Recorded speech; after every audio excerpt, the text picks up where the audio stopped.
So, hello everyone. This afternoon we will talk about theories of development. Okay. So, this topic we have three theories: the Modernization Theory, Dependency Theory, and World Systems Theory. So, for us to better understand what is development, kung unsa ba gid atong ginatawag nga development, natay gipang tawag nga different theories, mga theory, no? So, this is written by different theories, mga tao behind this study para mas masabtan nato kung anong magkaroon ng development or paano ba mag-exist ang development. Okay? Okay? So, let's talk about modernization theory. For a country to be seen as modern or makabago or bago, modernization theorists say it has to undergo an evolutionary advance in science and technology. Kumbaga, magkaroon siya og changes when it comes to science and technology. So when we compare karing science and technology before and in modern times, kinahanglan daw na ay evolutionary change or advancement sa science and technology sa isa ka country or sa isa ato ang society. So, for example,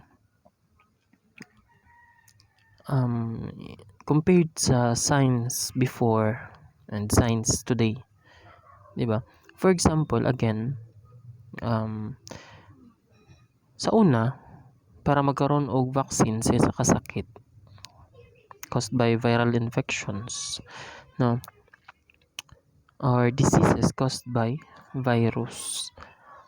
So it takes how many years, no, para makabuhat og isa ka vaccine or tambal. So there are a lot of diseases nga karibitang hantud karon wala pay vaccine. So in modern times we faced COVID-19. So in just a year nga pagkaigo sa COVID-19 sa atuang society, nagkaroon this year nag-release na ang different names, different brands of vaccine against this pandemic. So nanatay advance nga science, and in order for us to be considered ganit daw according sa mga theorists, we should have this advancement also in technologies. So ang pag-formulate sa vaccine, it needs modern technologies also, no? Nga makakaya ta maka-formulate og million doses of vaccine a day. So nga na siya. So that means other countries, especially America, they are in modern sila gyud nag-boom ang modernization. But in Philippines, we still have this modernity. No, modern man sa ta, pero we are quite behind than other countries, okay? So, historical background to modernization theory. So, post-World War II's deepening poverty in some countries. Kung kita pod gikan ta sa isa ka war, like for example, sa local lang, we have Marawi City. So, daghan og mga naguba dara ang properties, establishments. Therefore, poverty is normal. No? Poverty is normal. Walang-wala gid kayo ang mga tao. So, countries nga joined the World War will really be affected by poverty. No. Ana gani, war is expensive. Mahal gid ang giyera. Why? Mag-spend ka og millions para lang sa imong weapons. So kung ang government mag-spend og millions, billions para lang sa iyang weapons, then people will have this kumbaga other idea, especially daghang tao nga nag-iisip about humanity, no?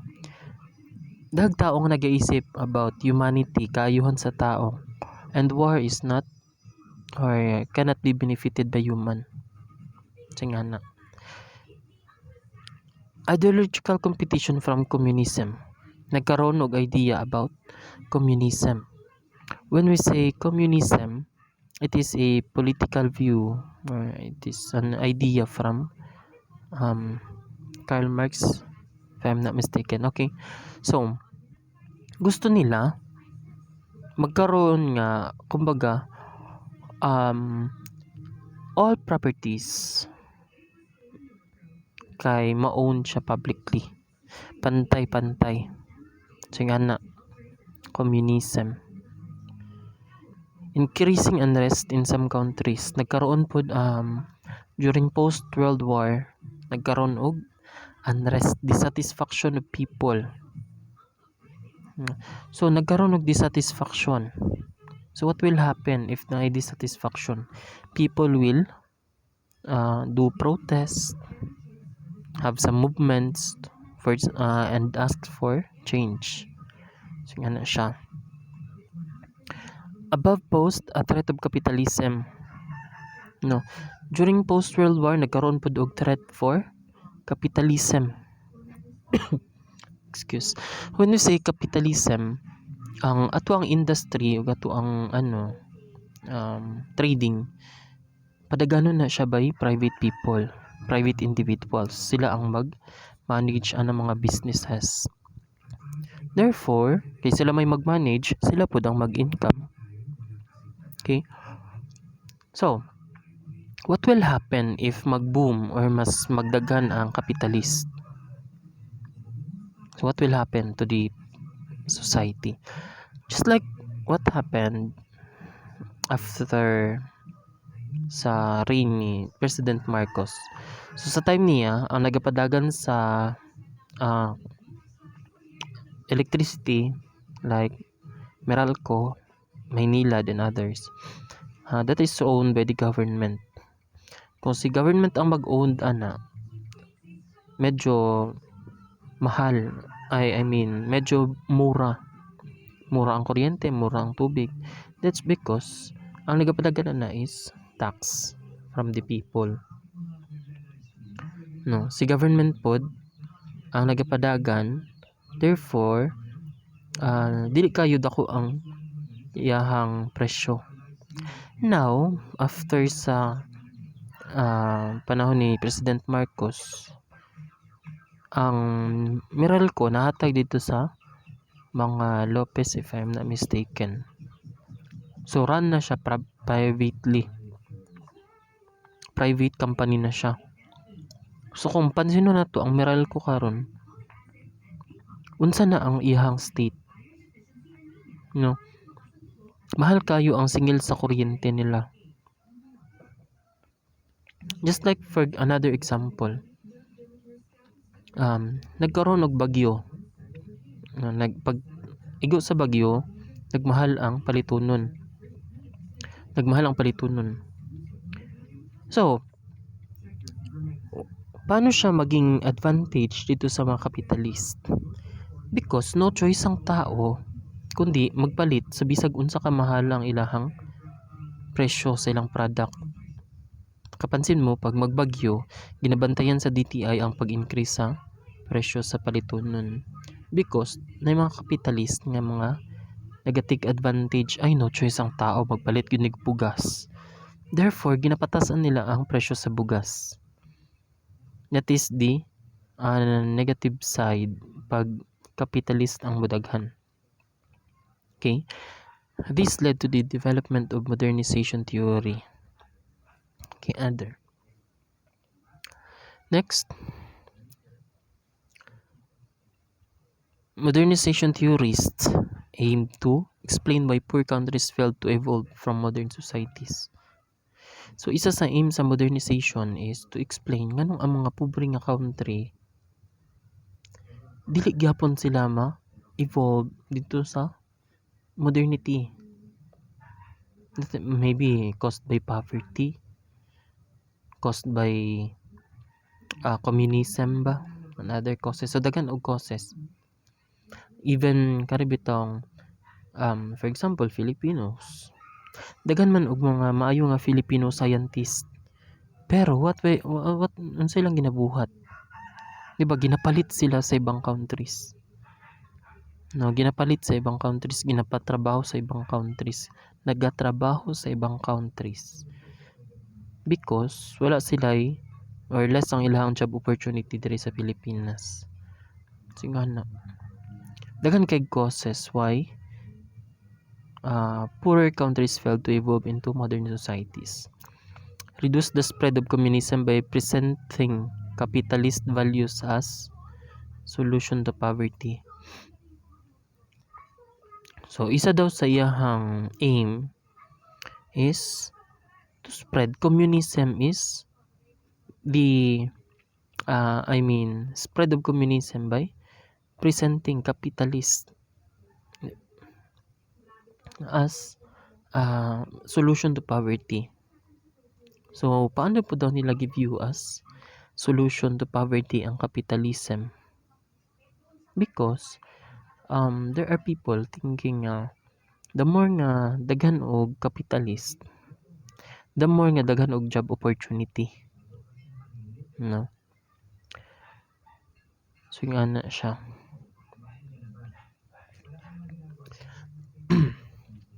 Modernization theories has become increasingly influential, especially since post-collapse of USSR.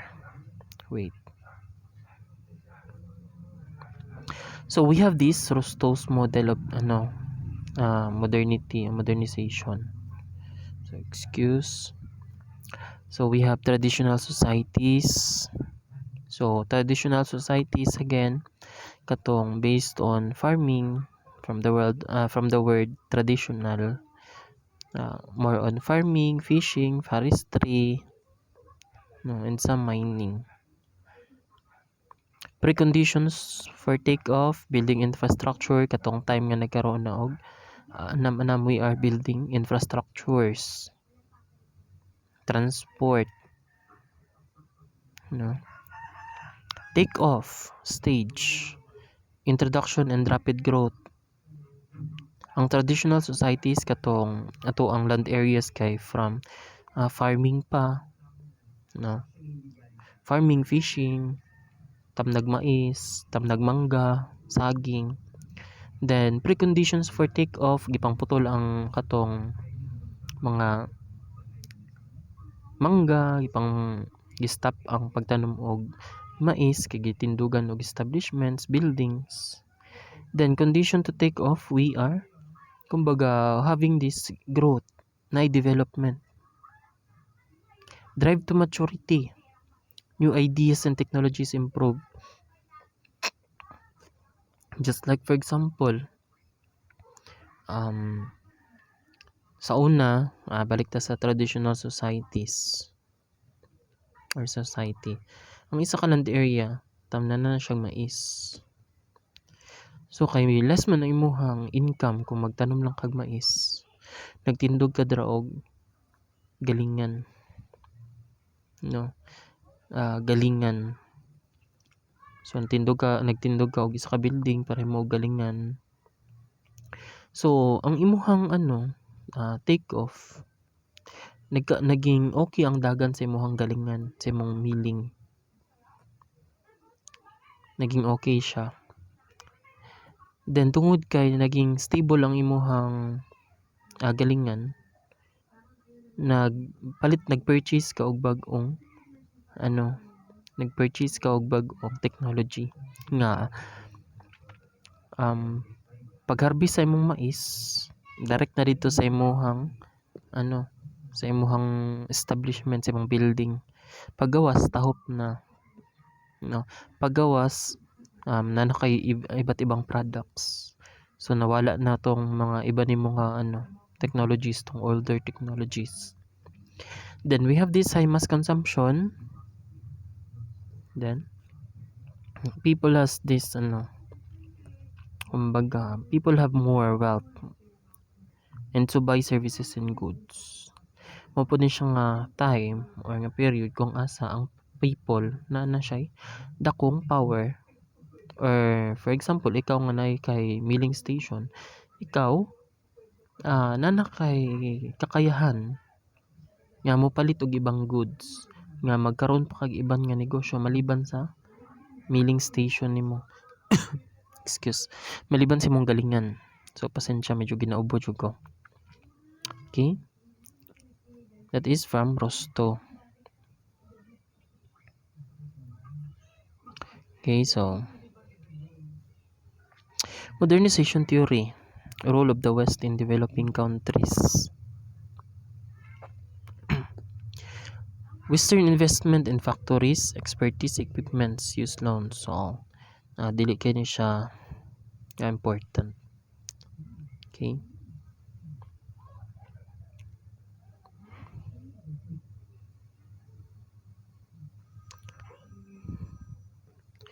Okay, sali na lang nato. So, nowadays, Western countries are actually may dakong impact when it comes to economy. No? Sila usual lang atong ginalook as kumbaga isa sa mga karibitang tawagan ni matagumpay when it comes to this one. So Western investment in factories, expertise, equipment, use loans from World Bank. Like most of our investors came from Western countries. Pag nagani mag-invest sa isa ka lugar nga mga investors, ibalipay kita.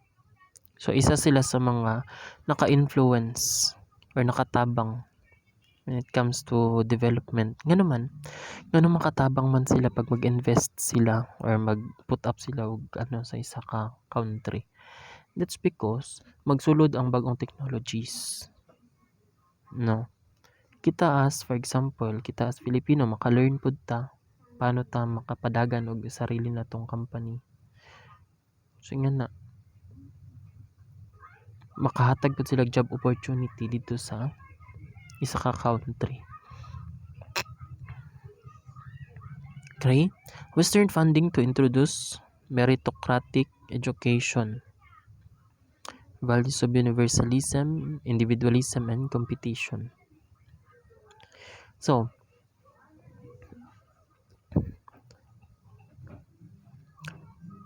continue. Mass media to disseminate modern ideas. So mass media is isa sa ato ang pinaka-useful na way on how we disseminate modern ideas. Like for example, CNN, BBC, no? Like even karibitong for example sa mga YouTube channels nowadays, no? Like how does it grow? No? Nana siya sa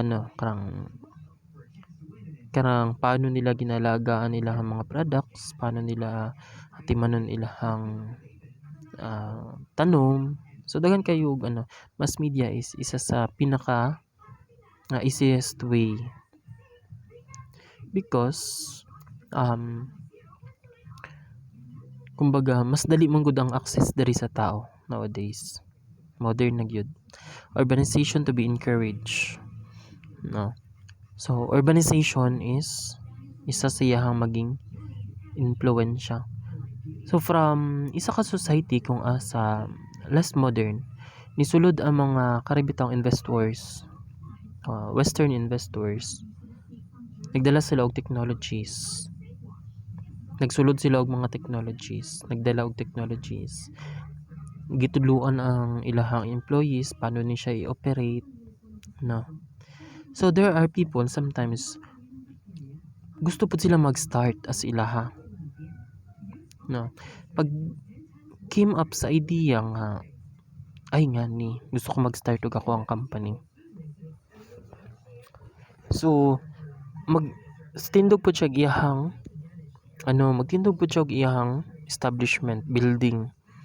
So mag-came up na pud ang isa ka idea sa ibang tao, mag-start pud kog akong business. So magtindog pud siya iyang building. So the same cycle. Therefore, mag-start ang ginatawag natog urbanization. So na siya. And usually mahimo man gyud ang karibitang mag-start gyud ang karing dagko nga businesses in urban area. Why? Nganong dili man sa rural areas? That's because mas daghan og tao nga nagatuyok-tuyok diri sa urban area. That's why mas daghan tayong makita nga businesses o establishment sa cities dili sa provinces. Okay? So, napod siya criticisms. It is ethnocentric because it devalues traditional values and social institutions. Yes, this is true. Why? Because ang iyang ang epekto sa modernization ang makabago. Di ba? Like for example, sa una, ang tao is very religious. Isa sa effect. Isa sa iyang effect is sa una ang tao very religious. Science came, no, na develop pagyud nas advance na ang science. Matabunan na niya because gani there are things that can be explained by science. Traditions. So unsa ba? Traditions, like for example, there are mga traditions sa una nga wala na nato na karon, pero in some areas wala na to ni siya ginabaliwala. Like for example in Jetson, we celebrate different festivals, no, para ma-recognize gihapon nato ning traditions, traditional values. Isa pod ni siya, no. Extended families. So like for example, i-compare na to Philippines and America.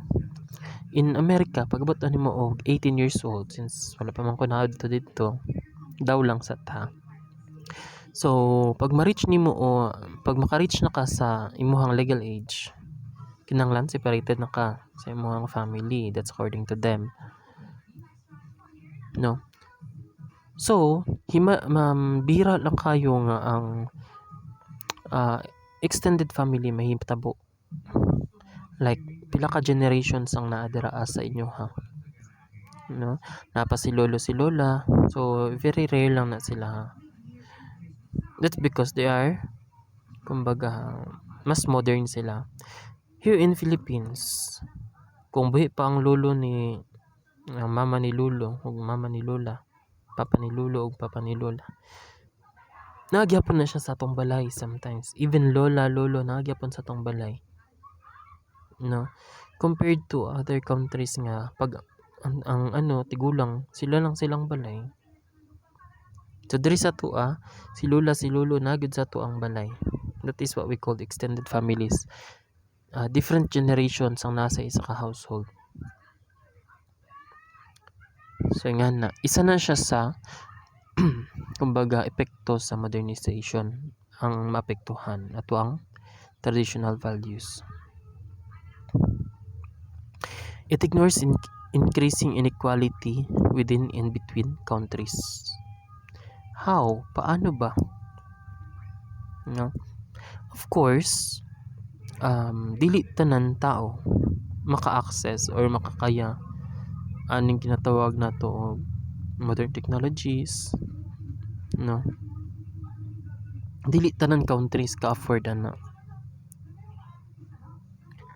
Therefore, kumbaga, like for example nowadays,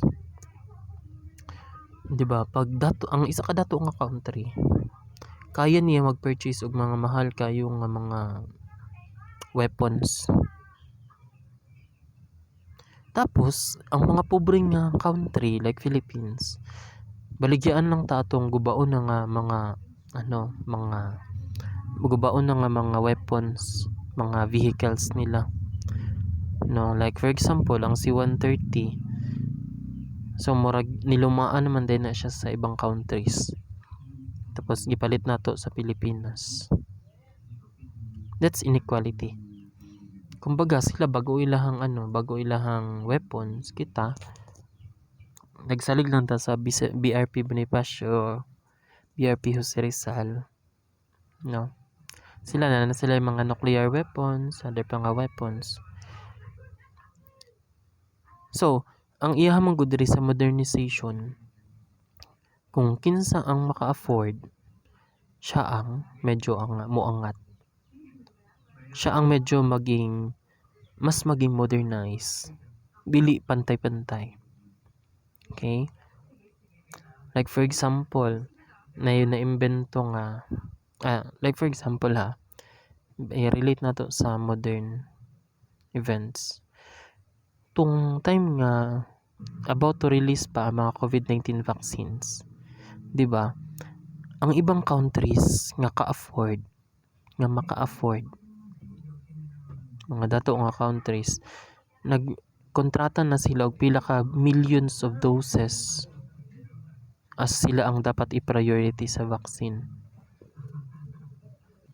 While ang poor nga countries luoy kayo, no, because dili man ta makakaya mag-pay in advance or magbayad in advance. Di man ta kakaya nga mag-formulate pud og atua because we do not have enough budget for it. So nga na siya. It is not neutral theory as it suggests. It promotes Western capitalist values. Okay? Education in developing world mainly benefits small local elites. Katulang mga dato. No? Kung kinsa ang may kakayahan, enough na kakayahan, no, or mga elite, sila lang pud ang may karibetang kakayahan nga maka-afford when it comes to education like this one. Like ang iba kaya nila i-send ilahang mga family members into dagko nga universities, sikat nga universities, no? Okay, in developing world, it assumes unlimited natural resources for industrial expansion. Okay, so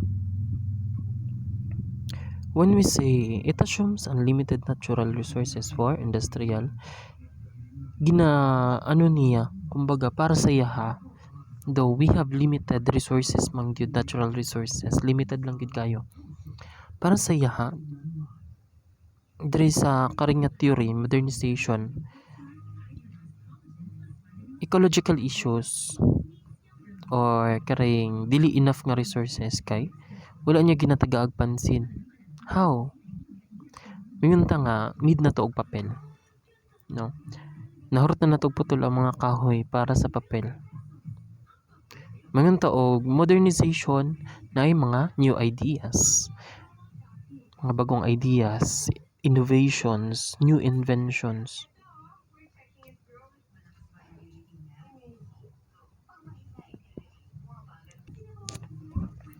Mingon ta nga wala na tay papel, nahurot ng kahoy og putol para mo og papel. So mingon ta og innovate, mag-innovate ta. So gawas ang idea nga recycle, reuse. So nga na siya. Though dili jud enough ang resources, di ba? Dili enough ang resources. Ginahimo na tong or gina-ignore niya ang gina-ignore sa karang ginatawag na to modernity. Ang problema nga dili enough ang atong resources. Okay, para siya dapat mag-innovate. Ano. Many countries seem to have become stuck at stages and can't move into 4 to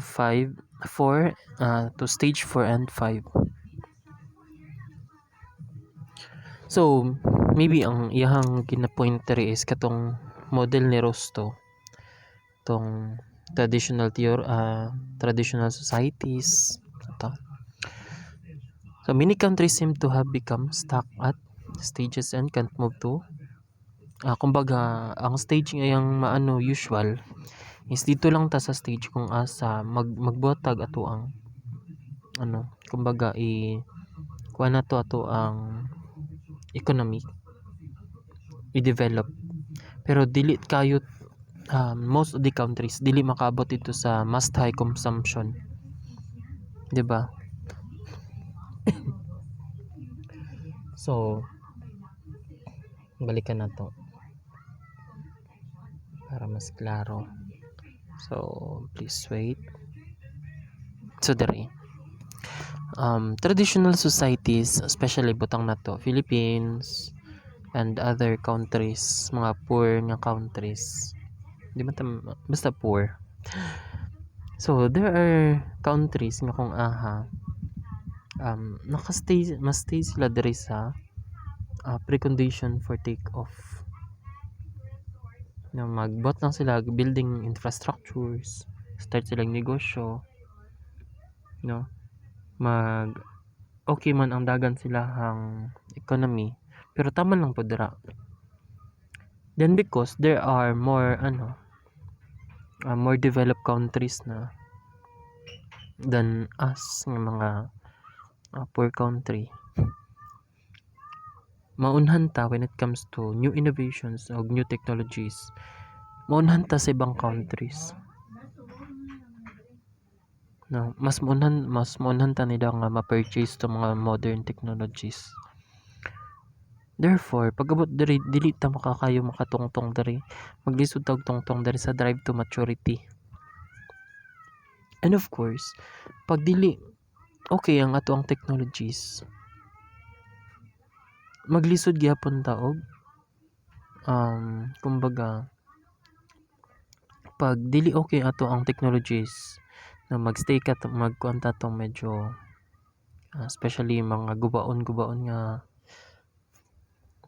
machines, every time nga magpa-repair ta ato gasto pud ta.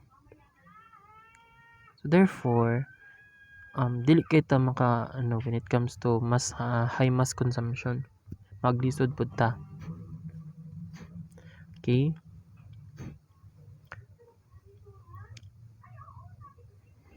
So balik ta. Developed countries only reach stage 5 by exploiting countries, not making it impossible for poorer countries to develop further.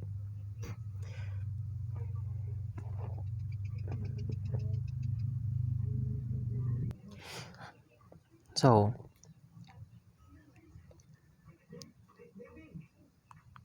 like for example, just like what just like what China did, developed countries, they are developed countries good country, I mean. So when it comes to development, na-reach na gid nila tong stage 5, nagid sila mas high mass consumption. So they can produce product, they can produce product mas daghan pa sa ato ang kayang i-produce in a day. they have karibitang unsa na siya,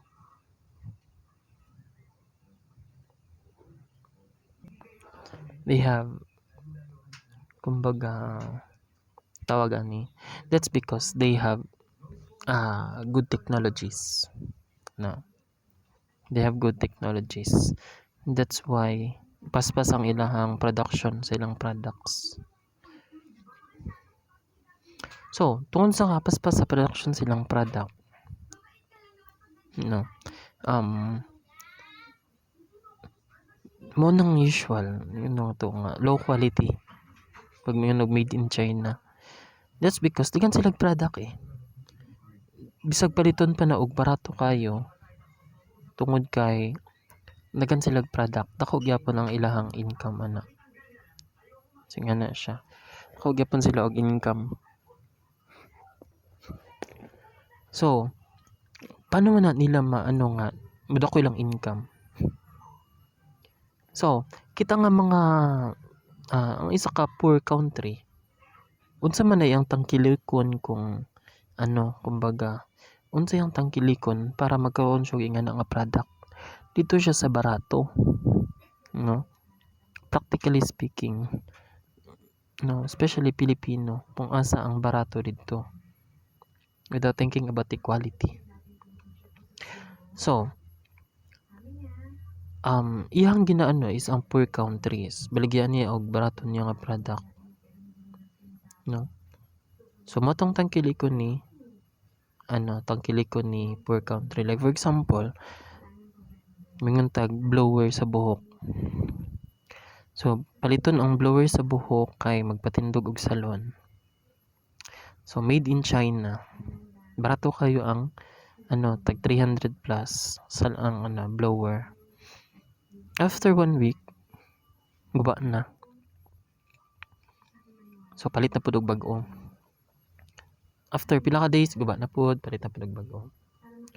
So si poor country nga mora to yahang ma-afford, maglisod siya og palit og modern or mas okay nga technology because wala ko siya enough nga power, siya enough nga kakayahan mo palit og mas ingana nga nga technology. Okay, high levels of debt and corruption means some countries struggle to progress. Philippines for example, daw kay tag-utang, no, instead nga ang atong ma-earn nga kwarta, no, is spend nato para sa atong panginahanglan, ato na lang ginabayad og utang. Singa na siya, and of course naging corruption sa isa pa ni sa reason, that's why there are countries kung asa nagalisod when it comes to development tungod aning corruption and debt, utang. It is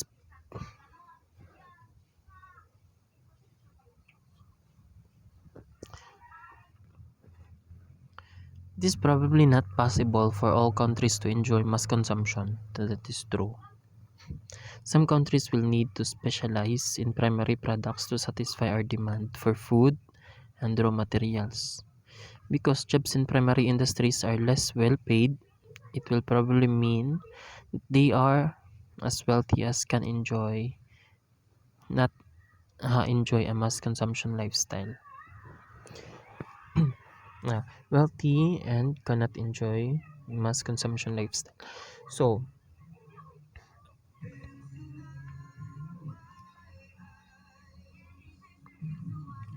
all countries, no, not possible for all countries to enjoy mass consumption because iba-iba man taog karang ginatawag na tuog development, no, naiuban modern na, ang uban dito pa lang to modernization pa lang, pa-modernize pa lang, and the stage of kumbaga mas high consumption is medyo lisod, no, kita gani as small country naglisod pa ta, no, daghan ta og factors to look at it anong di man ta kayo makabot aning mas high consumption, no. sa tong values ba, pag-uugali as Filipino, report corrupt government usahay, no? Some countries will need specialize in primary products. So like for example ato ang for food, raw materials. So si Pilipinas isa sa supposedly dato aning raw materials, no? Nindot atong mga kahoy diri, isa pud ta sa og gold deposits, no? So nganong the question is nganong dili man dato maabot-abot ang mas high consumption nga level. So there are a lot of factors. Jobs in primary industries are less well paid. So that is true. Because like for example, there are countries, we need to specialize in primary products like food and raw materials. So for example, in Philippine situation, we have lands, di man gyud ta totally industrialized, more on agricultural man gyud ato ang lands, so nga na. But because wala na to ginataganog priority ang ato ang primary products like bugas, no? Nagaangkat pa ang NFA o bugas from other countries kaya di sila satisfied sa bugas sa Pinoy. So what happened? Instead nga kuan na to ang production sa rice, focus na to tong production sa rice, tagaan na to maayo nga irrigation ang mga farmers, tagaan na to og assistance ang farmers pag-abot sa medicine in the other services, no? Wala man kaayo na siya nataganog pansin sa government, no? Or kung gitagaan magpansin dili good enough nga action. Therefore dili enough ang atuang supply, dili enough nga si Pilipino mag-provide og bugas para pod sa Pilipinas, tibok Pilipinas. So ang ginabuhat sa government mag-angkat, no? Tons of rice ang ginaangkat mula sa ibang bansa. Therefore instead nga karibitang magpalit siya og iban nga products, dili niya mauna kaya iunahon man niya ang bugas, no? Instead nga gamiton niya ang kwarta nga ipalit og ibang equipments, ibang materials, dili kay paliton sa ni ipalit sa niya og bugas, no? Nga na naman tay bugas, naman tay land, ang asa pwede ta magtanom og ato ang palay or bugas. Kaso ang kumbaga wala na to gi-specialize or wala na to gi-prior ang ato ang primary products. Another, like for example, we have mga niindot nga kahoy, no? We have agarwood, yakal, and other nga mga kahoy nga mahal. So instead nga ato siyang instead nga gamiton nato siya like padaghanon, itanom, padaghanon, harbison, tanom na pud balik. So nga na gud siyang idea.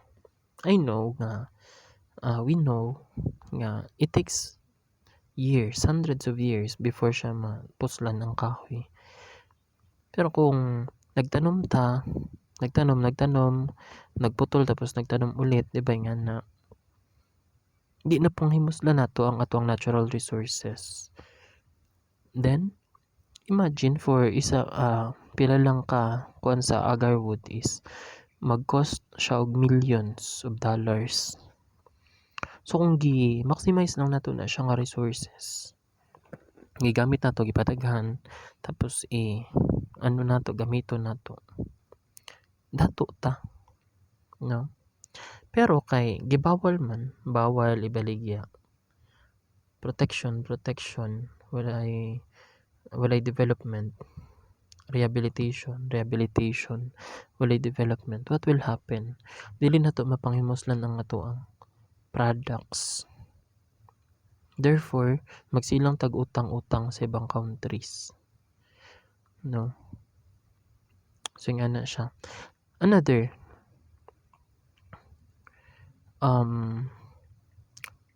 kung ato lang daw na siyang gitaganog ato lang daw siyang gitaganog pansin, no? Diri So, kung gitaganog na to siya og pansin, we are wealthy. So, nga na siya. So, next time na po ni siya dependency theory. Okay. So, good afternoon.